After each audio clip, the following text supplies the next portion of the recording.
কোন নেক বান্দা কিছু চাইলে নেক আমল করনেওয়ালা বান্দার চাওয়া আল্লাহ ফেরত দেয় না। মরার আগে ঠিকই ইব্রাহিমের সাথে দেখা করাইছে, ইব্রাহিম আদহাম তার জানাজার নামাজ পড়াইছে। বান্দার দোয়া আল্লাহ কবুল করে। সুতরাং এই যে কুবাইল আল মাগরিব দোয়া করবেন, ইয়াকিন নিয়ে দোয়া করবেন, যা দোয়া করবেন কবুল হয়ে যাবে। ইব্রাহিম আদহাম রহমতুল্লাহ আলাইহি একবার দাওয়াতের কাজ করার জন্য ইব্রাহিম আদহাম রহমতুল্লাহ আলাইহি অনেক দূরে গেলেন, মরুভূমি পার হয়ে মানুষের দাওয়াত দিতে গেছে। যা দেখে একটা মহল্লা, ওখানে একটা মসজিদ আছে। শীতের দিন, প্রচন্ড শীতের দিন, এখন যেমন শীত না, এখন শীতের দিন। এই ওইখানে গেছে, তো ওখানে যাওয়ার পরে দেখে কি আশ্চর্য এক আল্লাহর বান্দা মসজিদের সামনে চুলা জ্বালায়া পানি গরম করে। যারা মুসল্লি যায় তা করে উজু করার লেগে গরম পানি দেয়। তো ইব্রাহিম আদহাম তারে সালাম দিছে। সালাম দিয়ে বলে, তুমি কি এই কাজ করো, এটা কি টাকা নাও, বিনিময় নাও? কয় না না না, আল্লাহর বান্দারা ওযু করে, শীতের দিন আমি কাঠুরিয়া কাঠ কাটি, তো আমি কিছু কাঠ গরম পানি করি, আল্লাহর বান্দা করে ওযু করাই। তুমি তো কোনো ভালো মানুষ, অনেক আল্লাহর বান্দাদেরকে ইবাদতের কাজে খেদমত করো। ইব্রাহিম আদহাম বলে, তোমার কি মনের কোনো আশা আছে নাকি? তোমার মনের কোনো আশা থাকলে তোমার জীবনের কোনো স্বাদ আসেনি, আশা আসেনি, কামনা আসেনি? লোকটা বলে, আমি একজন অসহায় মানুষ, কাঠ কাটি, অল্প ইনকাম করি, খাই, অসুস্থ হয়ে গেছি, বুড়া মানুষ, আমার আর আশা কি? তবে আমার দুইটা আশা আছে। একটা আশা হলো জমানার ওলি ইব্রাহিম আদহামকে আমার দেখতে মনে চায়। আল্লাহর কাছে দোয়া করছি, ওগো আল্লাহ, তুমি আমার ইব্রাহিম আদহামের লগে দেখা করায়। ইব্রাহিম আদহাম রে আমি দেখবার চাই, কিন্তু আমার পায়ে শক্তি নাই যে হেঁটে শহরে গিয়ে আমি ইব্রাহিম আদহামের সাথে দেখা করব। তাই এখান থেকে দোয়া করি, মরার আগে যেন কমাস কম জমানার ওলি ইব্রাহিম আদহামের সাথে যেন আমার মোলাকাত হয়। কারণ তিনি বাদশাহী ছাইরা নাকি আল্লাহর গোলামি ধরছে, সে বলতেছে। জমানার ইব্রাহিম আদহামকে দেখতে চাই। আমি সিরাজগঞ্জ চরে গেছি, চরে বদ্রশিমুল এলাকা চরে ওয়াজ করতে। তো এক লোক আয়া কয়, এই আমি তোর জন্য 65টা রোজা রাখছি, আমার জন্য রোজা রাখছে। কি লেগে? আমি জেলে ছিলাম, মরে যেন না যাই, রোজা রাখছে। এই আমার সাথে একটু মুসলমান করবি না?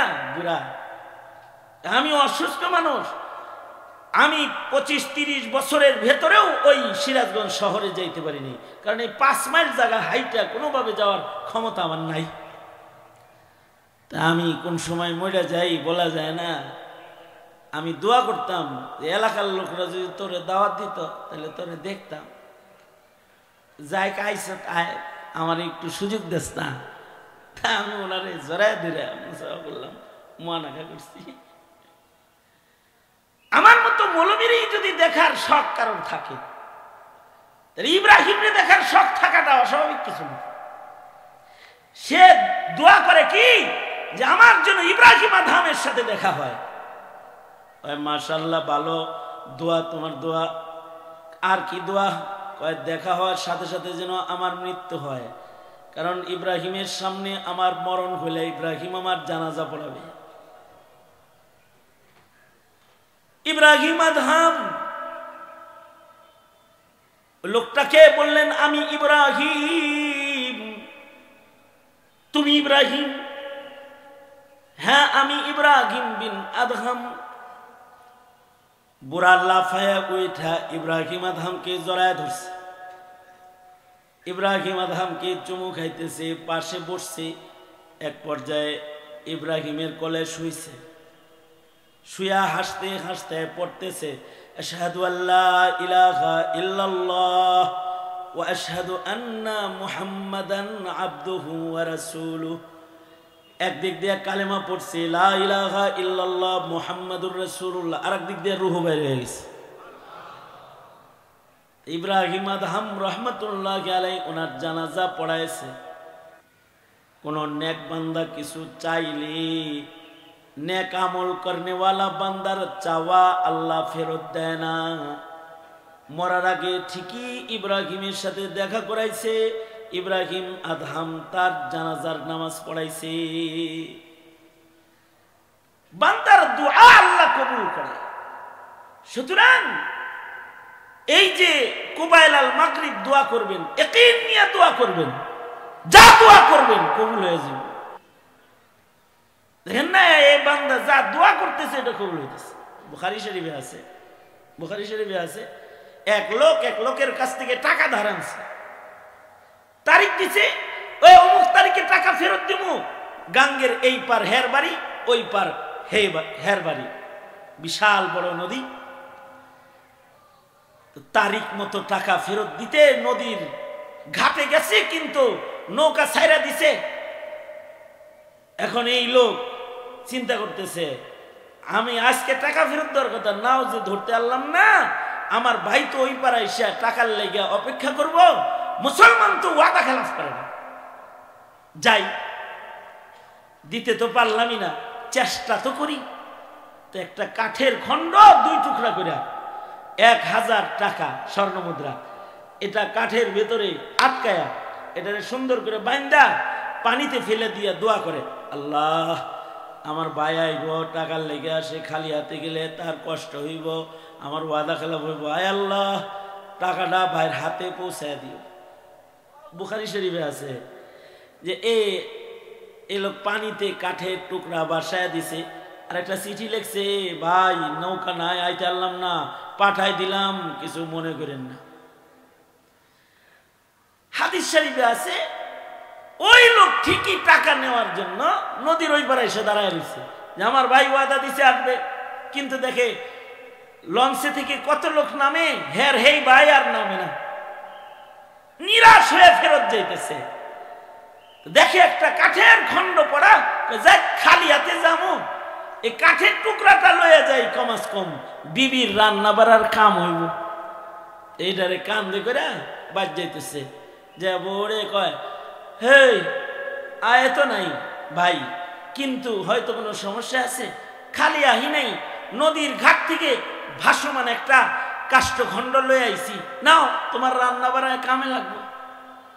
বউয়ে খেয়াল করে দেখে যে এটা 2 কাঠ শক্ত করে বাঁধন আছে এর ভেতরে, খুলছে, খুলে দেখে 1000 টাকা।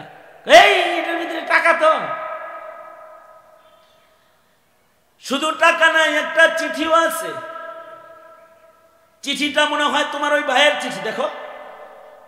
দেখে খুলে দেখে যে ওটার ভিতরে লেখা আছে, ভাই ঘাটায় ছিলাম নাও নাই, নৌকা ছেড়ে দিছে, ওয়াদা যেন খেলাপ না হয়, তাই পানিতে ভাসায়া পয়সা ছাইরা দিলাম, মাফ করে দিন। সত্য সত্যই আল্লাহ তাআলা দোয়ার বরকতে পানিরে হুকুম দিছে, যা আমার বান্দার দোয়া কইরা আমানত পৌঁছানোর জন্য দোয়া করছে, আই আমার বান্দার চাওয়া পূরণ করা আমি আল্লাহর পক্ষ থেকে ওয়াজিব হয়ে গেছে। যা পানি কাঠের খণ্ডকে ভাসায়া ওই পার লয়ে যা, ওই পার লয়ে গেছে, টাকা তো পেয়ে গেছে। কয়দিন পরে আবার চিন্তা করতেছে টাকা পাইছে কি পাইনি, আবার দিয়ে হিজায় আবার 1000 টাকা নিয়ে গেছে, যে কয় এই যে নেন টাকা নিয়েছিলাম, কয় টাকা 1 টাকা 2 বার নেয় নাকি মিনছে, কয় কেন, কয় সেদিন না কাঠের ভিতরে চিঠি সুদ্ধা পাঠাই দিয়েছিল, সেটা আমি পাইছি না, আবার দেন। আল্লাহু আকবার। এলো মুমিনের দোয়া, মুমিনের দোয়া। তবে দিল দিয়া চাইতে হয়, যদি কেউ দিল দিয়া চায় আসমানের মালিক আল্লাহ দিয়া দেয়।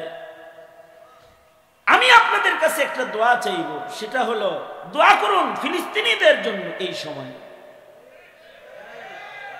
আমি আরেকটা দোয়া চাইব, দোয়া করুন জেলবন্দি আলেমদের জন্য। এই সময়ে আল্লামা মামুনুল হককে মুক্ত করে দেখ আল্লাহ তাআলা, দোয়া করুন। আরেকটা দোয়া চাইব এই প্রতিষ্ঠানের জন্য। ইসরাফিল ভাই বলতেছিলেন এখানে, চেয়ারম্যান সাহেব বলতেছে এখানে আরো কয়েক বিঘা জায়গা নিতে চাই, আল্লাহ সহজে এটার ইন্তজাম করে দেখ, এটাকে আল্লাহ তাআলা বড় ইলমি ইদারা হিসেবে কবুল করে নিক। আমিন বলেন, আমিন বলেন। হাটহাজারী মাদ্রাসার সাথে এই মাদ্রাসার সম্পর্ক, শেখুল ইসলাম রহমতুল্লাহ আলাইহির দীর্ঘদিনের খাদেম শফি বদ্দা, শফি ভাই, উনি এই মাদ্রাসাকে মুরব্বী হিসেবে দেখভাল করেন। হাটহাজারী মাদ্রাসার সাথে একটা গভীর তাআল্লুক এই মাদ্রাসার আছে। পাশাপাশি সময়ের একজন আলোচিত আলোচক, নবীন প্রজন্মের গ্রহণযোগ্য একজন আলোচক হলেন মুফাসসিরে কুরআন মাওলানা সালমান ফারসি দামাত বরকাতুহু। উনি এই মাদ্রাসার ইহতিমামের দায়িত্বে আছেন, মুহতামিম হিসেবে আছেন। এই দেশের উলামায়ে কেরামের একটা নজর শেখুল ইসলাম রহমতুল্লাহি আলাইহির বরকতে এই মাদ্রাসার দিকে আছে। দেখেন না, জোহরের আগে আমজাদ হোসেন আশরাফি চেয়ারম্যান সাহেব জোহরের পরে জুমার পরে বয়ান করছে। ওই যে রেজওয়ান রফিকি সাহেব সহকারে রেজাউল করিম আবরার সাহেব, ওই যে অসুস্থ মানুষ, সেও চলে আসতেছে। আল্লামা অলিপুরি দামাত বরকাতুহু সহকারে সব বড় বড় মকবুল মানুষরা এখানে ওয়াজের জগতে যারা খুব জনপ্রিয় তারা চলে আসছে। কেন? এই মাদ্রাসাটার সাথে তাদেরও একটা সম্পর্ক হয়ে গেছে। আল্লাহ তাআলা এই ইদারাকে কবুল করুন এবং এটাকে আল্লাহ তাআলা মারকাজি একটি ইলমি ইদারা হিসেবে আল্লাহ তাআলা চমকায় দেখ বিশ্বব্যাপী। জোরে আওয়াজ করে বলেন আমিন। চেয়ারম্যান সাহেবের মনের একটা অনেক বড় আশা আছে, সুপ্ত আশা, ভেতরে লুকানো আশা, যেটা বলার ভাষাও তার হয় না। আল্লাহ ওই আশাগুলাকে কবুল করে নেই।